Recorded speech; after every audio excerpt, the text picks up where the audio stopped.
Good grief. Is there such a thing as good grief?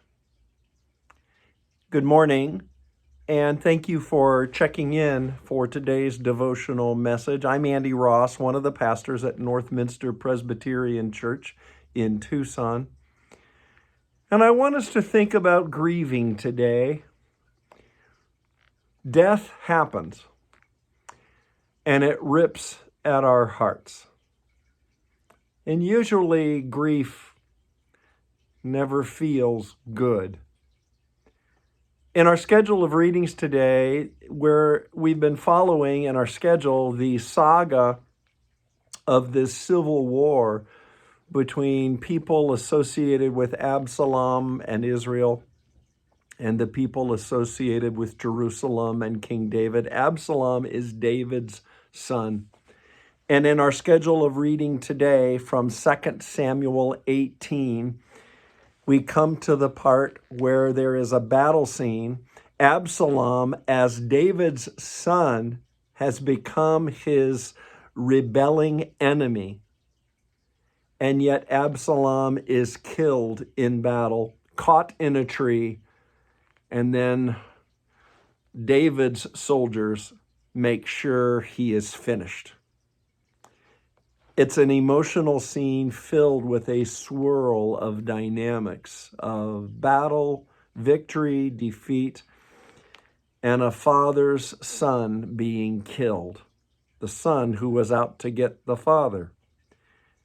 David, when he hears the news of his own army's victory, which included his son's death, cries out with tears, "Oh, my son Absalom, my dear, dear son Absalom. Why not me rather than you? My death and not yours. Oh, Absalom, my dear, dear son."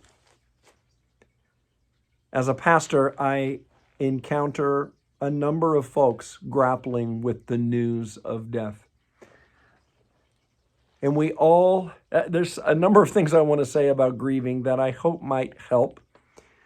The first is we all grieve in unique ways. Don't compare yourself to others when it comes to the loss of a loved one. We grieve like unique snowflakes. Some of us cry, some of us grieve outwardly for days on end. Others seem to get back to life.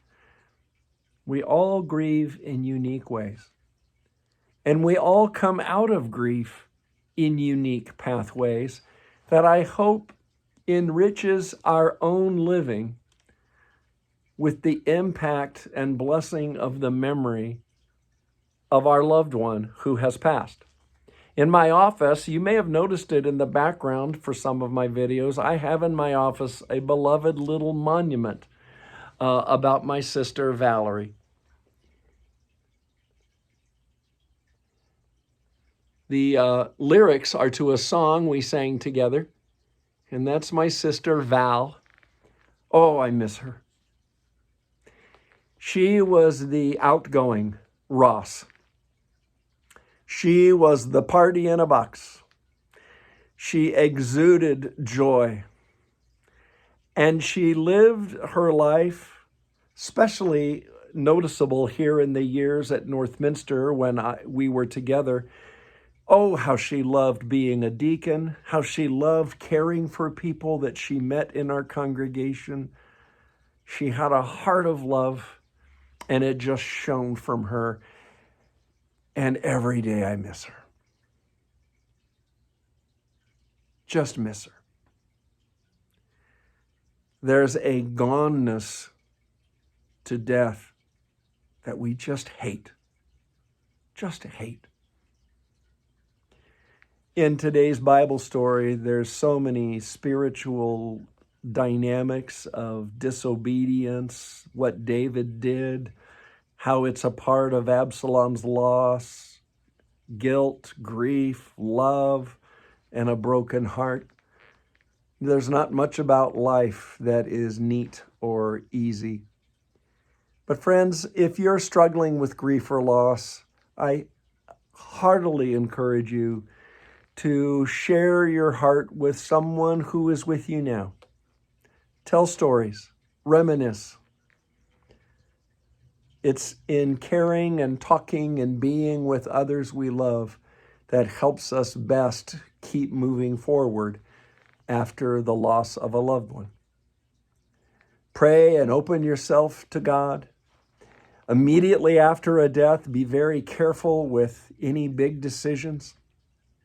It's important for you to take care of yourself each day and give thanks to God. Tell those stories. Reminisce. Mention how that person meant so much to you. I keep my picture of Val in my office because for the rest of my days, I want people to know what an amazing lady she was.